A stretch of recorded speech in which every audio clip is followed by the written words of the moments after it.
Good night, all. All Guyanese from in Guyana and in the diaspora. We welcome you once again to our Saturday night special, the AFC Saturday night special to bring you up to date and informed as to what's going on in the country and to feed you the facts. Lately here, lies have become the order of the day in the present government. So that's why we come every Saturday night to make sure that you actually know what's going on and to hear the real facts, not the alternative facts that are being peddled by those who seek to achieve their own personal interest. So tonight we've got our own Derek Basdio, and Derek, as you know, he lives on a quarantine and but he's back and forth between Guyana and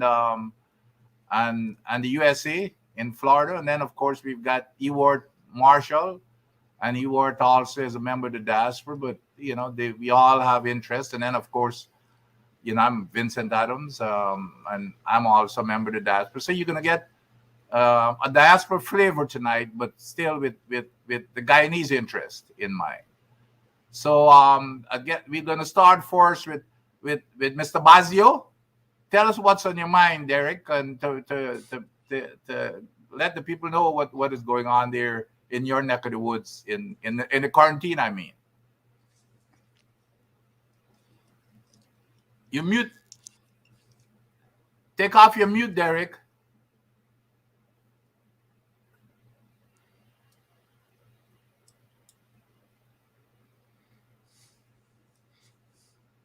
We can't hear you, Derek. Well, while he gets that resolved, Yeah. I'll say good night to the Guyanese people and good night, Dr. Vince. Thank you for having me on tonight.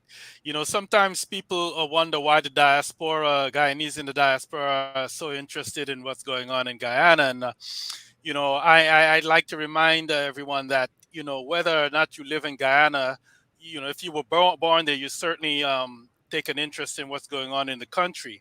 For myself, I have relatives there. I have a property there. I have business interests there. And so, what happens in Guyana affects me. And I suspect that many, many people in the diaspora are in a similar situation. And, they follow what's going on in Guyana because it affects them and, their loved ones back home. So I'm glad to have this opportunity to speak and perhaps lend a diaspora perspective to what I'm seeing and hearing. Thanks, Ewart. I guess we've lost Derek. You wanna go ahead then Ewart, or you want for me to start with my? Well, one of the things that concern me most is the cost of living, in Guyana, inflation. And since the country has discovered oil and gas and all the activity, which, we support, prices have gone up for the ordinary Guyanese. And, that puts pressure certainly on us overseas to help, with remittances and barrels and different things. And so I'd like to hear your ideas, Dr. Vince, on how the government in Guyana can alleviate some of these pressures. Well, of course, you don't see a real substantial or a plan of substance to address the poor people. Even you look at the budget that was passed. The budget is targeted towards the affluent and the rich. You've heard the opposition has been making some recommendations to take care of what we grew up to know as the small man, but the small man is not taken care of. Here we are with all of this money now. I can't remember how many hundreds of billions, 600 something billions of dollars. And instead of the economy is getting better, the economy is a reflection of what the people, not the people who are up at the top of the income echelon, because they're taken care of by the government. There's no question about that. That's not even debatable. It's what's happening to the people down at the bottom. They're still struggling to put food on their table, to pay their rent, to buy gasoline now that gasoline is skyrocketing. So, but the opposition is coming out on a daily basis with several suggestions, and the only thing you hear from them is not even to consider these suggestions, but to just shoot it down, which is exactly the modus operandi, is to just get rid of all inclusiveness. They don't need any outside opinion. They know it all, but the people are still suffering. The people are still suffering, Ewart, and of course it pains us all to see what is happening, especially when you hear us bragging about how much money that we're making. Not to mention, that we're getting ripped off big time in terms of what we should really be earning. But is what are we doing with the well, it's a relatively large amount compared to our budget, etc. What are we doing with it? We are not taking care of the masses of Guyana. The evidence is there. And the evidence is there that the opposition is, I'm not the opposition, that the government in office, all it is a bunch of excuses. Look what happened to the rice farmers here recently. Instead of, here we are making all of this money, and the rice farmers go out to protest that their income, the rice farmers, are the breadbasket of Guyana. They are responsible for a lot of our export of rice. They go out there and they're protesting because the price of their paddy has been cut. The millers that they sell the paddy to, from my understanding, they're making more money on the market. Now that is not fair, and they're the ones that are being protected by this government. So again, they went out there to protest, and then you've got police just abusing and mishandling them and putting them and locking them up, taking them off to the jail. So that's the situation we have. Of course, the rice farmers, who were supposed to be a big supporter in that area. The demographics of the rice farmers are a big supporter of the PPP. So the PPP, they're even letting down their own supporters that put them in office. So that's the disappointment. They're not only disappointing their own supporters, they're disappointing everybody in the country, and especially the masses. Yeah, you're absolutely right, Dr. Vince. When you read and hear about all the talk of supporting agriculture in the country, they're not going to rely solely on oil and gas. The actions don't support what is being said by the government. If they can do this to what we believe their core supporters. I mean, what I could only imagine what's happening to other sectors of the economy. What's happening with sugar, what's happening, with gold, what's happening in every sector of the economy. And it's not enough, in my opinion, to say, well, we have this much money coming in from the sale of oil and gas. If it doesn't get to the ordinary person in some way, shape, or form, then people are well, in this case, they're worse off because prices are going up, as though they're getting, they're sharing in some of this windfall, which we know they are not. And so I'd like to hear from the government concrete plans on how they're actually going to share this new wealth with people, and how they're going to deal with inflation and the other shocks to the economy. And you are. Yes, go ahead. You know what is so glaring? As I don't know when last you've been back home, but if you arrive in Guyana, you would swear Guyana is one of the richest countries in the world because multi-million dollar properties are going up all over the place. Construction is crazy all over the place. And the ordinary person cannot even afford to buy a piece of land or to even rent a house. The cost of renting is just skyrocketing. You cannot, nobody with ordinary income could now afford to rent a small apartment in Georgetown or even its environs because, their friends and their rich folks are being taken care of, but the ordinary people and most of the people are not. I mean, it's plain to see. So that is, but I want to, but it comes down again to Ewart. It comes down to inclusiveness of even consideration within, who should benefit, and inclusiveness also in who are making the decisions. You know, you know, I, and of course we all know that Guyana it's racially divided, and that's what drives our politics. But then you hear the government, you hear the president and vice president, talking about one Guyana, which is I welcome that.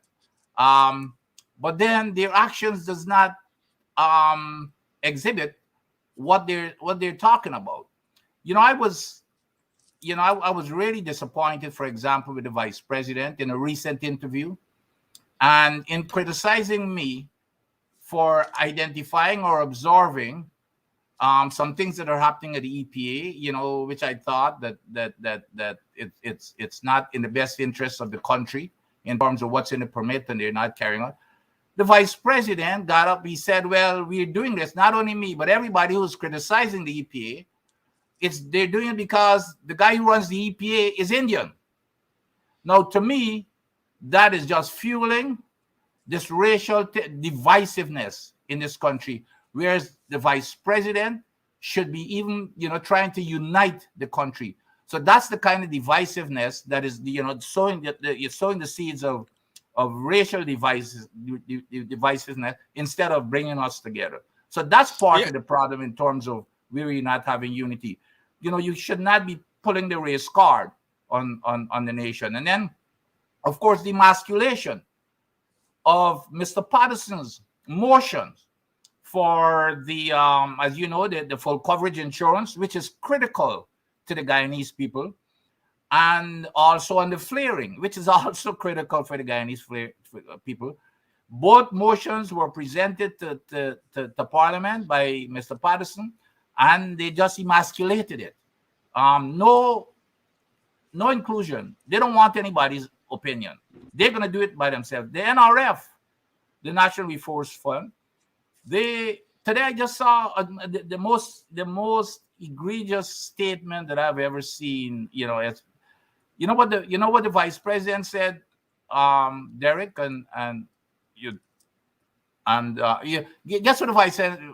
guess what the vice president said? He said that they welcome diversity, but not political diversity. Now, does that make any sense? You've got to work with political parties. What that is telling me, that is only all about the PPP civic. They're not going to entertain any ideas. So that's what's going on here, Ewart. That's what's going on here.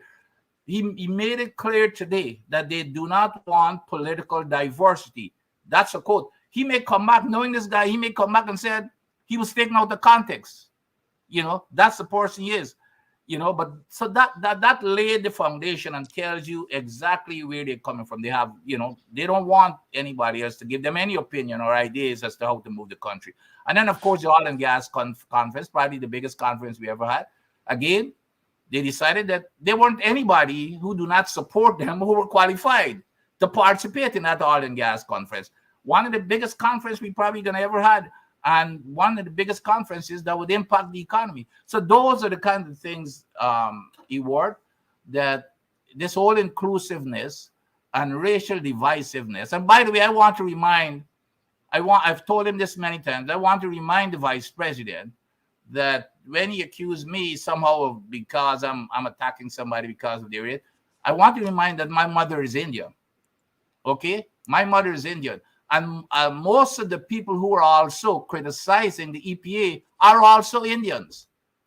So he does these things, which were, it's no question, it's deliberate, to continue to fuel the racial tension, to satisfy their agenda of divisiveness within that country, and it's unbecoming of anybody who wants to lead this country. I have a lot of respect for the office of the vice president, but I think this here just demeans it, when you behave in this manner.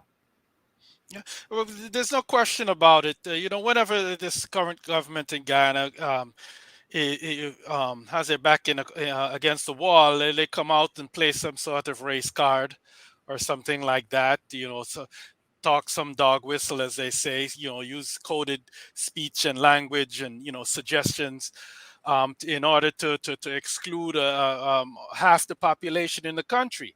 If the opposition is not included on these boards and in decision making and in parliament in any substantial way, then they've effectively dismissed half the population. That's what they're saying. We don't care what you think or how you feel or how any of this affects you, and it's a big mistake. We all have to remember that the difference in parliament is 1 or 2 seats. So Yep. an election could turn on any number of things, and I'm always struck by Guyana's politics, where a party goes in and operates as though it will be in there for the next 20, 30 years, not knowing or not realizing that in the current situation in Guyana electorally, um, no one is going to run away with elections. So you can easily lose an election. And so when a party or government does these policies, it's very short-sighted that they don't realize that they will be out of office. Not might be out of office. They will be out of office. And all this stuff will be reversed. It would be wise for the private sector to use whatever influence it has on this government to tell them that the opposition has to be included, because when you are a business owner, an entrepreneur, you want to have some idea of what's coming down the road, and you don't want it to the pendulum to swing from one end of the from one end to the other, and depending on who's in government, you want certain things to be settled, and not have to worry about, should I put in or put in a large investment in something that the next government will make it hard for me to conduct business. Guyana is in a different league now, Mhm. economically and politically. And so we can't operate in the same ways we've been operating for decades. There has to be a seriousness to governance and to inclusion. Yep, I totally agree with you, Ewart. And the other thing is, as a leader of the country, and like I said, I have great reverence for the office of the prime minister, not the prime minister, the president, the vice president, all the ministers, people in authority. There's no question. But when you have people who demeans the office to stoop to certain level, especially like what the vice president does, to just barefacedly just lie to the people. And I want to the vice president up to recently here, just a couple of days ago, had an interview, and he was responding, by the way, on this whole thing about full coverage insurance, that they've been taking a lot of heat, that he himself, he meaning because he's in charge of the EPA, but they've been neglecting to even enforce their own laws and giving Exxon just a free pass to do whatever they want to do. So here's what the vice president has been saying. So folks, here's what the facts are. The vice president, just a few nights ago, suggests that I, as head of the EPA, signed the Liza 1 and 2 permit. First of all, that's a blatant lie. I was never there when the Liza 1 permit. I came over a year and a half or so after the Liza 1 permit was signed. And as a matter of fact, the Liza 1 permit was signed by the current um, head of EPA that was put there by Mr. Jagdio and the PPP. But that's not the issue. But Mr. Jagdio, he must tell people what the facts are. It had nothing to do with Liza 1. Then he says, now, in using that line of argument, that the Liza 1 and 2 permit that I signed had no type of controls for full coverage insurance, and then they significantly improved it in the Payaro. Well, guess what? The Liza 1 permit had a half a page of anything to do with insurance, and all it says that EEPGL will be responsible for any spill. Well, EEPGL didn't have zero assets to cover any spill. And I was the one who, when I came in with Liza 2, I said, absolutely not. I forced Exxon into agreeing to have an insurance, and anything that the insurance can't cover, the parent company have to cover. That's written into the Liza 2 permit, which became a 3-page section rather than a half a page section. And it's written into the Liza 2. It says, first of all, thou shalt have an insurance, and anything that is not covered by that insurance has to be covered by the parent company of Exxon, Hess, and Sunup. It's in a permit. This government allowed Exxon to go ahead and start up Liza 2 without those requirements being satisfied, those legal requirements.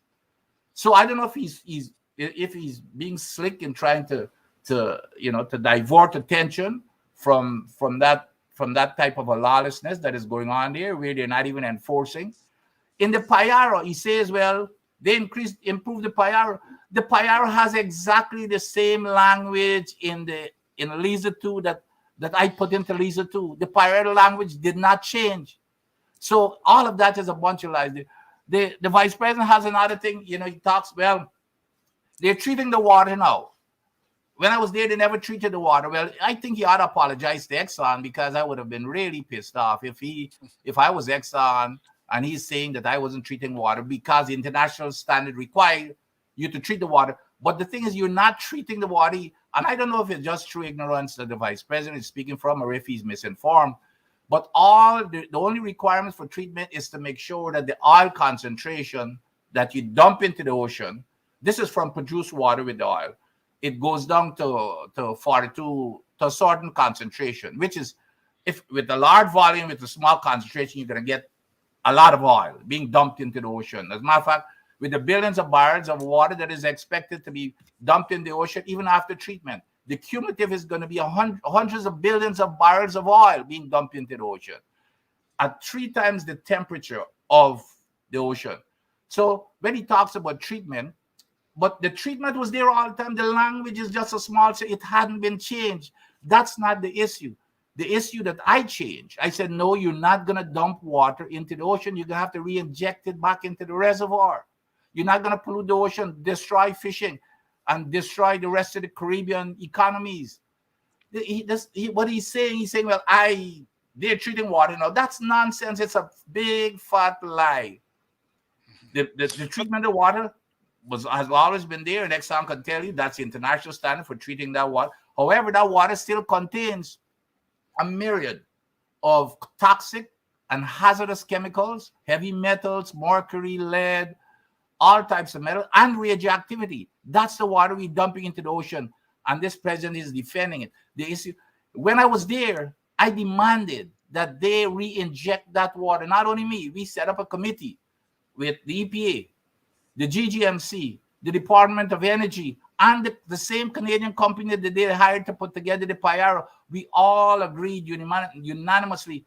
We met with Exxon and told them they have to re-inject the water. The World Bank says you have to re-inject the water, and the only reason you may be allowed not to inject the water is if it's not economically feasible or if it's not technically feasible. Well, it is technically feasible, no question, and it is economically feasible. When you ask them why they don't want to inject it, well, it's going to cost $300 million. Well, they're telling us that the people's lives and livelihood in Guyana is not, and in the Caribbean, is not value of $300 million when you're making tens or even hundreds of billions of dollars.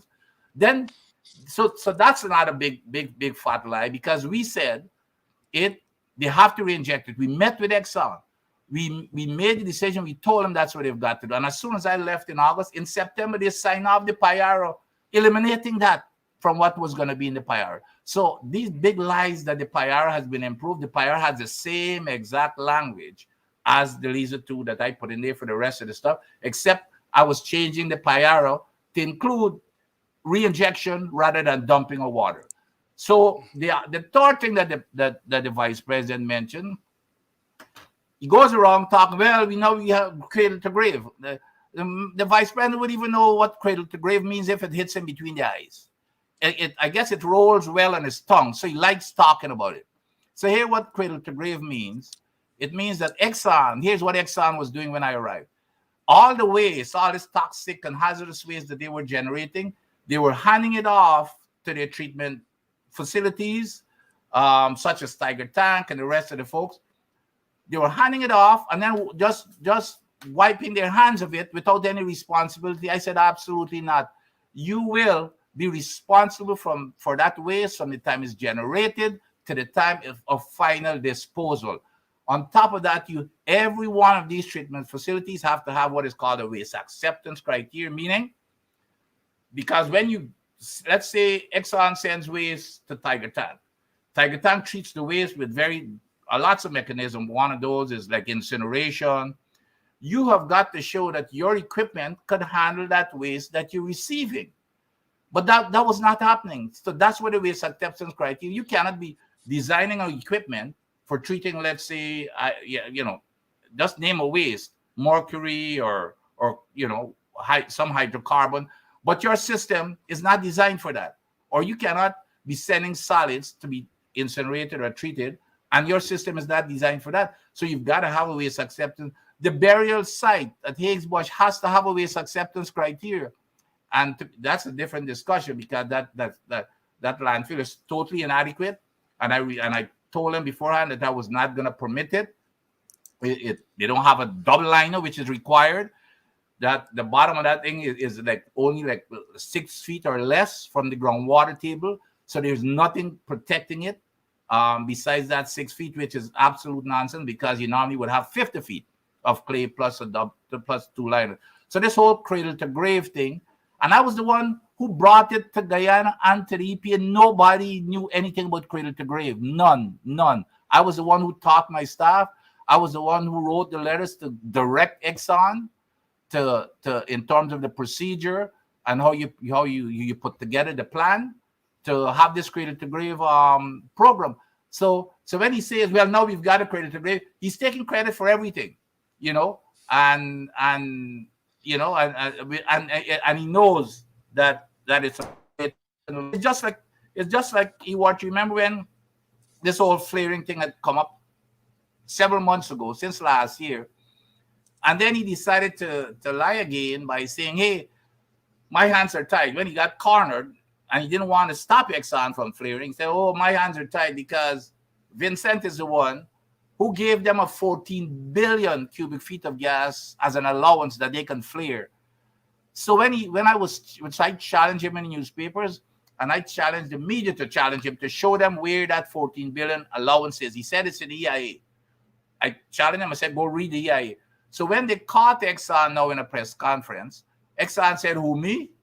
I don't know anything about any 14 billion. So he got thrown under the bus by Exxon. And so he stopped doing that. So now he's coming up with all this stuff about cradle to grave and all this kind of nonsense, which are just a pack of lies. So that's the credibility of the leadership that we have Ewart in terms of just misinforming the public that should be trusting them with information, and then of course not even looking out for their interests economically and wanting to have any inclusiveness of the opposition to give ideas. Well, it's not even the opposition; it's anybody who does not support them. Like you said, it's about half the population. So that's how they're operating, and I don't know. I feel sad for the country with that type of leadership. Well, Dr. Vince, before we move on to a different topic, I've heard you describe your life as a little boy growing up in Linden. where the water was toxic and you would swim and your skin would be Yep. affected. If you could speak briefly about that, because Oh, for sure. many people, the effects of environmental degradation are not obvious, you know. So Yep. I want you to describe briefly what that was like when you were a youngster. Hey, Ewart, it's I mean, I would never, if I had to live my life again, that's how I would like to live it. I grew up not only in Linden, but in the alleys of Christianborg of Linden, which is on the other side of the river that nobody ever wants to go. It's one of the more poverty-stricken areas we have. Grew up. By the way, myself and the current leader of the opposition, Aubrey Norton, we grew up in the same neighborhoods and stuff like that across it. Yeah, but you're right. I remember when I used to play cricket. We playing cricket in the ball fields or on the streets, and in the middle of the day, you have to stop playing because you cannot see like 2 feet in front of you because of the bauxite dust. There were no filters, nothing at all. Then we go swim in the rivers, and of course, what the ships used to do is they enter the river, the Demerara River, because they couldn't do it out in the open ocean. They would wash all the dirt and all the tar and everything into the river. So the river had a thick layer of tar. So we used to go swim in it, and it would be all over our skins, and it used to like taste nice or stuff. And we used to take kerosene to take it off. Well, not knowing when I came up here and I had my first chest X-ray, the doctor couldn't figure out what the heck happened to me because my entire lungs were just scarred, all over. And it was after the second or third visit when we talked, when he started asking me my background, he said, oh, yeah, it's that bauxite dust. But it's a lucky thing I was young enough to recover. But then when you look back to see how early a lot of our parents died because of that bauxite. My father used to, when he worked at a bauxite company, he used to have to get onto those kilns, and those kilns used to be hundreds of degrees of Fahrenheit hot. If the seals are leaking, they got to go with shovels. When he comes home, his nose, his ears, and everything used to be just packed with bauxite. I mean, no wonder that a lot of our parents and foreparents that came from London, they died very, very early. So when I did, one of my years was, I did both petroleum and the environmental engineering here. That's why I had so much interest in water and air, and that's why I've been dedicating a lot of my life to making sure that what I experienced in Guyana does not happen in Guyana anymore. Of course, the big battle is fighting the government who is supporting the pollution, like the flaring of the gas offshore, and not protecting the people with some type of an insurance or assurance or full coverage, not getting any of that from the oil company, even though it's written into the law, into the permit that I put in there that you have to have that before you start up Liza 2. They still allow them to go and start up without that requirements. And so, but I've dedicated myself, Ewart. Guyana gave me everything I had. Even though I grew up in that community and I was the forced to represent Guyana cricket as a teenager, as a matter of fact. And then of course, academics, I never pay a dime in school fees or education. And that's why, like the money we getting from oil, and most of my friends know, that the first thing we should have is free education from kindergarten right through university. That's the foundation of building any economy. You ask any big company, what brings them to your company to have foreign direct investment? The number one thing, if you ask them for three things, as a matter of fact, they're going to say education, education, education. So that's why, Ewart, I've dedicated myself to giving back to my country that gave me everything, that laid the foundation for my success. Who would have known that somebody from Christianborg, Linden, would have been, in the highest ranks of the United States government, in the senior executive corps, running the day-to-day operations of the nation in some very, very sensitive areas and important areas of the country. Who would have thought that? But it all came from the people who held my hand, the the neighborhood that raised me, the country that raised me, and the country that provided the resources for me to lay the foundation for me to be what I am today. So that's the reason, Ewart, why I'm here. I don't want that to happen. I don't want the same things to happen to the young people who coming up that we used to have to endure when I was growing up in Linden. Well, I'm glad you brought up the issue of education. I have a similar feeling about the education I received in Guyana before coming to the United States with my parents. There was a time when you were educated in Guyana and you came to the States. You were well ahead of everybody else your age. Yep. Um, and so we both have a lot to be grateful If I for, that remember, we were Ewart, born and in I could be Guyana. wrong here, Ewart, not to cut you. If I remember, I thought at one time I remember hearing this when I was a little kid growing up in school. Guyana was the most literate country in either in the Western Hemisphere or in our part of the world. But we were the most literate country. I can't remember exactly what was the comparison. But anyway, that I recall that distinctly. Yeah, my observations, I would have to agree with that based on my Guyanese friends when because there was a bunch of us, whose parents just came up when I was a youngster, and you could always know the Guyanese, or even not just the Guyanese, the Caribbean and the West Indies. I had a good education system, and still does Yep. in many respects. I mean, I know that you had brought up the issue of free education from nursery school through university, and certainly with the Guyana's economy changing and emphasis on STEM and all of the things that we'll need to develop the country. Could you talk a little bit about the programs that you helped to introduce at the university, and where you think we should go as far as finance and education and the types of education that people should have, throughout the country? Yeah. Well, you know, fortunate, when in my position as as I said, as an executive running the day-to-day, as part of that core that ran the day-to-day operation of the U.S. government.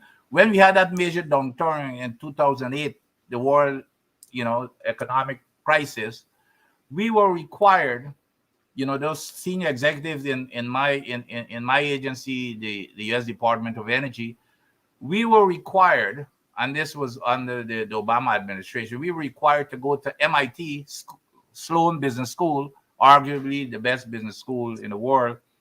We were required to go there for 2 weeks every 6 months. And it was not about science and engineering. You know what it was? We were there in class with all of the chief executives and chairman and executives of the major corporations in the world, the Exxon types of the world. And we would spend that time with them, in the classrooms and informally and socially. And to see how what do we need to do to keep America competitive. And we would study what every country did, like the five, what we used to call the five Asian miracles, like the China, the India, the Singapore, and those, see exactly what they did. And an interesting comparison, here's where I was convinced about education and the type of education. The biggest comparison we made was China and India. In the 80s, before the economic crisis, we were already projecting that India would have been the next superpower.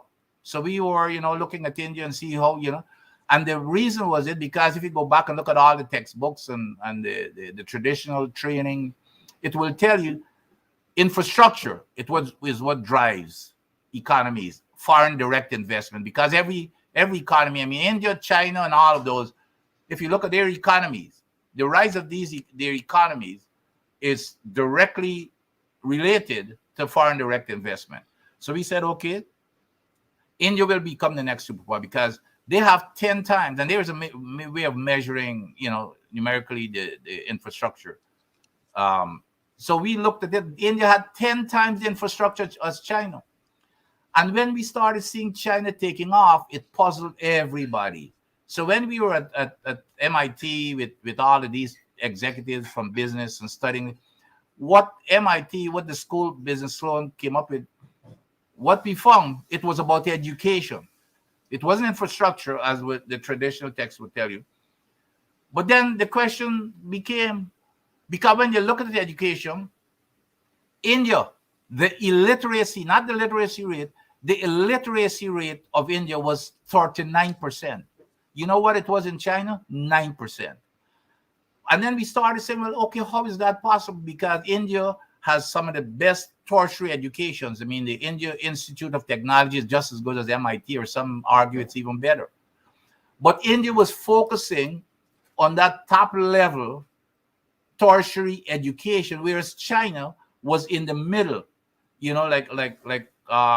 manufacturing, trade, technician types, maybe a first degree. That's where China was focusing it. So it's not only the education, it's the type of education. So in the United States, we had a major program, it's still going on, where we were attracting, we had a special pay scale, because I used to go out and recruit. And of course, we look for the best students. And we used to compete with the private sector to get the best students out of school. And some of them had student loans. We used to pay their student loans, give them big bonus for coming on board, and give them training for their first 2 years. They used to be at every facility across the country to get training. We started our STEM programs. I ran that STEM program, as a matter of fact, for 10 universities. The underprivileged university, or the historically black universities. So we're developing the science, because science is the foundation of a developing country. Science and engineering. The rest of the stuff is important. For example, I remember when I gave the keynote address at the University of Guyana in 2016. I could not believe that we had over 60% of the graduates were social science graduates. We cannot continue to develop a country. Nothing is wrong with social science. I'm sure their time will come. But right now, we should be focusing on science, math, and engineering, the STEM programs. That's what's going to form the foundation. The other thing is to give them the opportunity. There's this divisiveness again in terms of how we select people. And even right now with the EPA, and I'm sure the same is going on at all the other agencies. Look what happened when the PPP government came into office. They got rid of anybody that they felt that looked. You didn't even have to say anything. All you had to do is look like somebody who supported or did not support them, and you were gone. I can't, I couldn't keep up with the numbers in the thousands who were fired because of that fact. So we've got to have all of those that I just mentioned, but at the same time, we cannot do it on our own. The government has got to provide the environment, which is fair, and it has to be non-divisive. So we got to move away from this divisiveness and bring all the country together, one, in terms of unification, and give everybody an equal opportunity to compete with each other. Or else we're not going to get any place award. So that would be my master plan. Of course, education to me would be free, because had it not been free for me, award for me. And here's the other thing: a lot of you look at all the big stalwarts, all the big politicians, that are running the countries now. They went to school in my time, and almost all of them had free education. And if you recall, guess who abandoned free education in Guyana? You want to take a guess? The PPP. The PPP abandoned free education. Remember when on the Burnham, that was his vision, free education. That's how I went to school. Free education throughout, from kindergarten right through. The PPP was the party that got rid of free education, and people ought to remember that. Well, education is also related to industry. Certainly, you're educating yourself to we're educating our the population in order to help develop the country. How is the current education system and emphasis related to the local content? Of course, recently local content laws and policies were passed, and it has a certain table of what percentage of Guyanese should be involved in various sectors, various industries, and the like. And do you feel that right now we're prepared to really take advantage of the local content laws as they're currently written? I personally, I have no problem with what we're doing with local content. Guyanese must be the first to benefit from oil and gas. But based on your experience as an insider running a major agency, and also being involved with the university, do you feel that that we'll be able to implement this local content plan? Well, here again, I didn't be a song as if you know, I cannot, you know, I mean, my experience, of course, I would never trade my life again for anything. I had, my 30 years with the U.S. Department of Energy. It so happened that even in my recent years as the executive, I was responsible for developing local content policies because most of our, let's say, our nuclear weapons complex and stuff, they were located in areas that was not as well off as the rest of the country.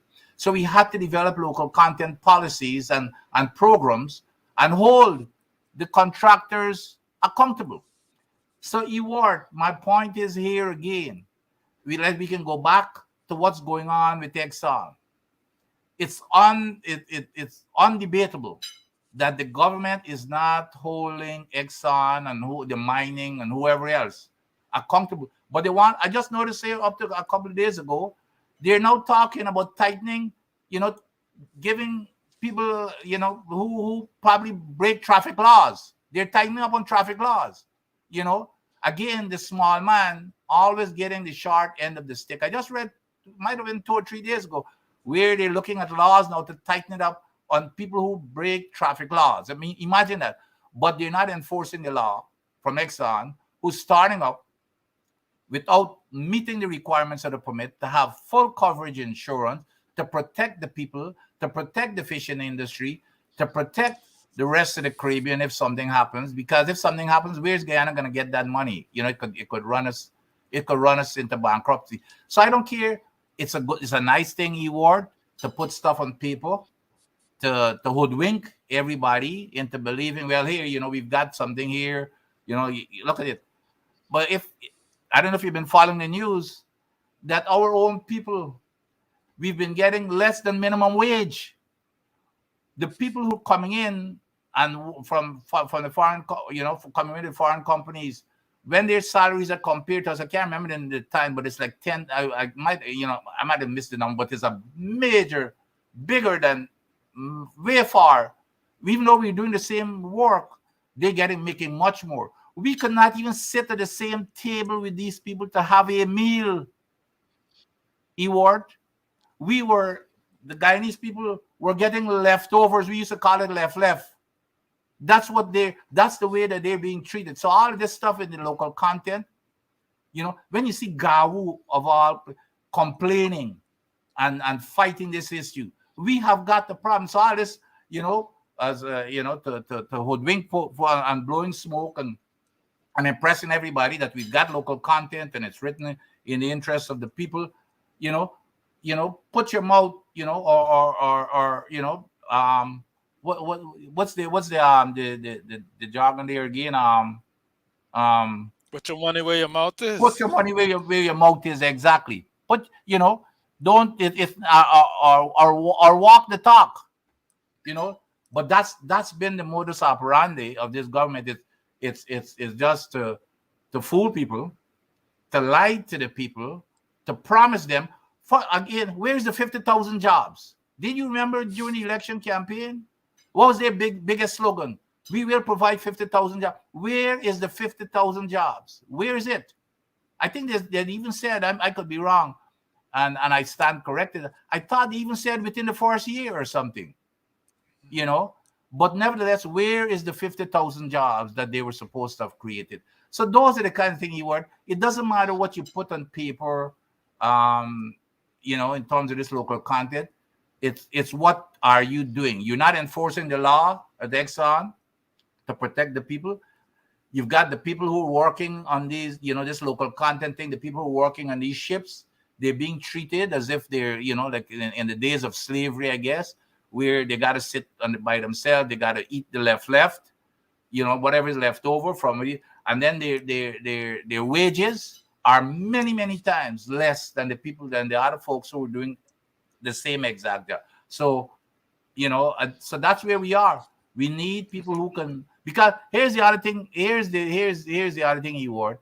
You remember I told you, we in the training and everything else and my experience, where I said education is the number one criteria for attracting foreign direct investment. Guess what's the number two?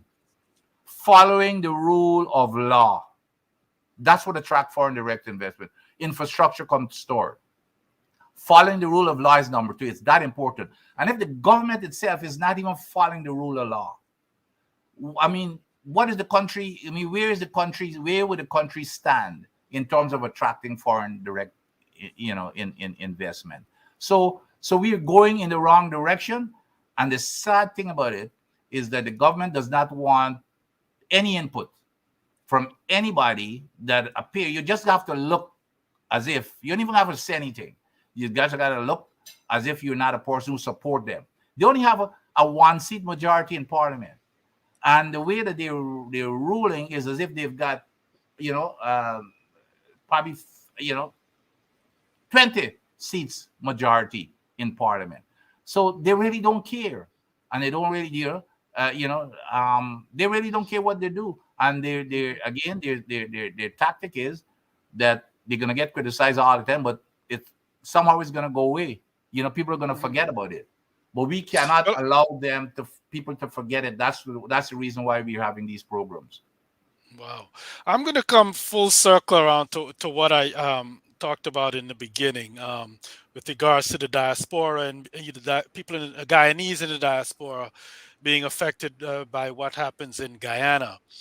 As a person who is obviously in the diaspora and with a great interest in Guyana, I often contemplate what role we can play um, in Guyana's development, because I believe that not only must the Guyanese living in Guyana be seated at the table, but I believe there's a role for the diaspora with our love for the country first of all. Yep. Um, and also the things we've learned overseas that could certainly benefit Guyana. You are an example of that. You bring decades of experience and education to bear, and you're not asking anybody to pay you a big salary or anything like that. Yep. I feel the same way. I've benefited from being born in Guyana, and my formative years, in Guyana, and but finishing my education in the United States, and I would like to contribute to Guyana's development. And I'd like to hear what you think about what the diaspora can do in that regard. Oh, absolutely.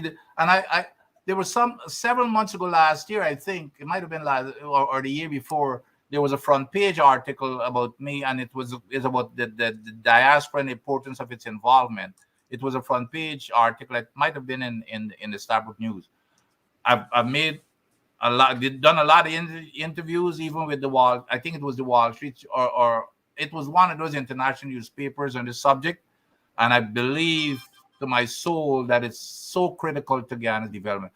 I always like to say we had a major, what they call a brain drain, but here's an opportunity to turn that brain drain into brain gain. Like you rightly said, most of us who came up here, we acquired not only knowledge and experience, but wealth, resources, and we want to come back home to our beloved country. And when I hear it, it bothers me when I hear, well, you guys are outside. Had it not been for the diaspora, I don't know what Guyana would have been, because people used to be working 2 and 3 jobs to send home money and barrels, to make sure that their relatives and family go to school, to high school, to pay fees, to put food on their table, to pay rent. So we never disconnected ourselves. So now those same generations want to come back home and give back, not to make any big salaries. When I was at EPA, I never even negotiated a salary.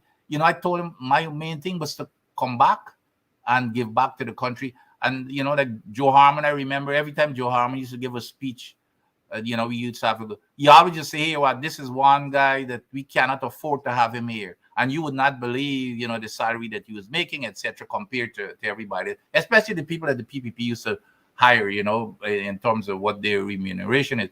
But the diaspora is a key to Guyana's development.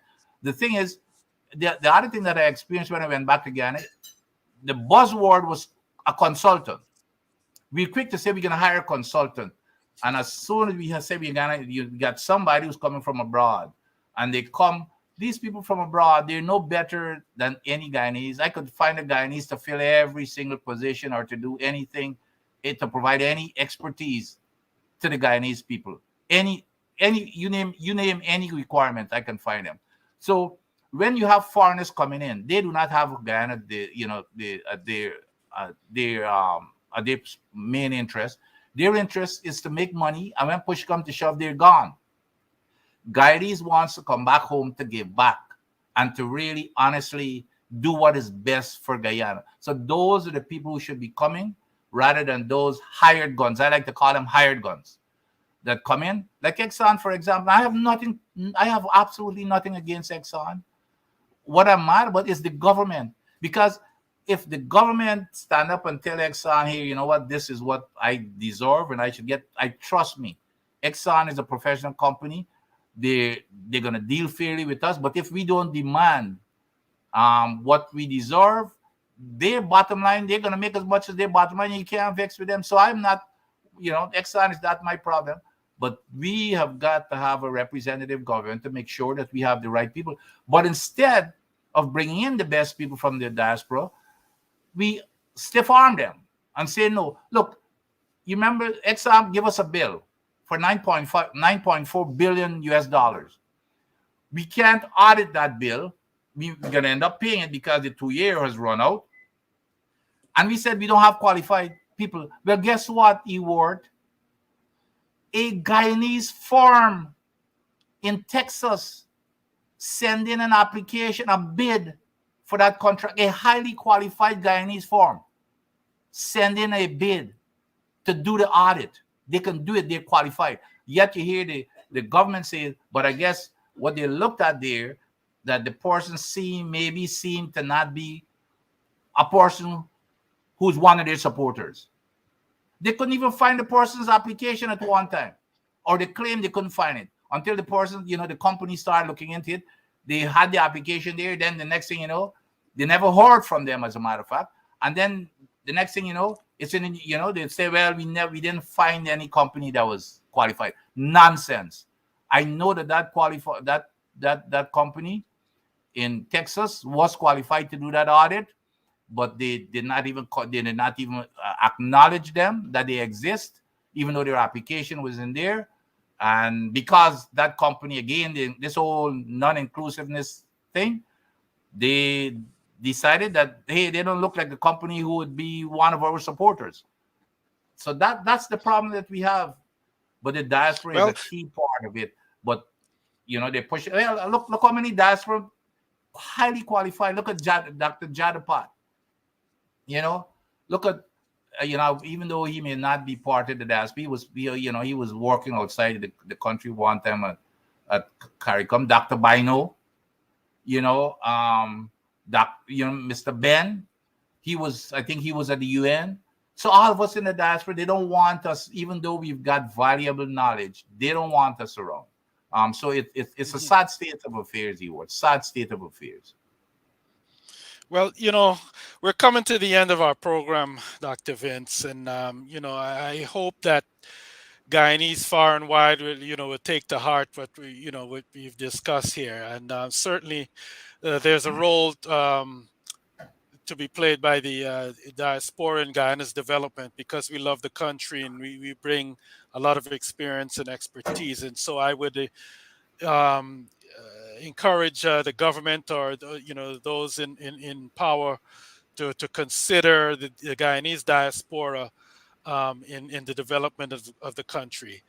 I think we're at the end of our show here. We have a certain amount of time, and I'd like to say good night to the Guyanese people, and certainly to you, Dr. Vince.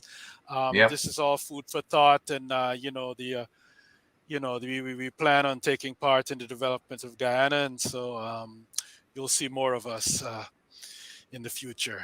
Good night, Dr. Vince. Good night to you, Walter. Sorry we lost our good friend Derek. But next We'll time, get him I hope next we week. probably need to give him some training in this basic IT stuff. But good night to all, and thanks for listening, and look forward to chatting with you again. Okay. Good night.